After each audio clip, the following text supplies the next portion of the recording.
في عماره فيها دور اول. هي دي الاجابه؟ ده سؤال تاني. ماشي.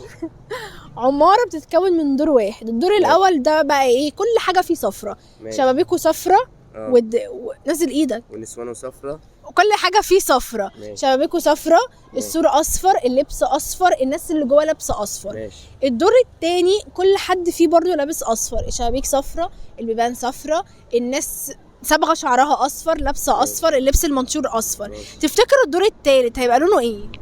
انت ما قلتيش اعرف انا منين. طب خمن كده. اصفر.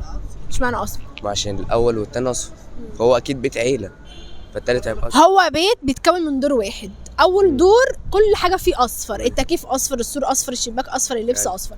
الدور التاني كل حاجه اصفر، والناس اللي جواها لابسه اصفر. يبقى الدور التالت. ايوه انت قلت دور واحد. انت طلعتي ازاي بقى؟ انت يعني الدور التالت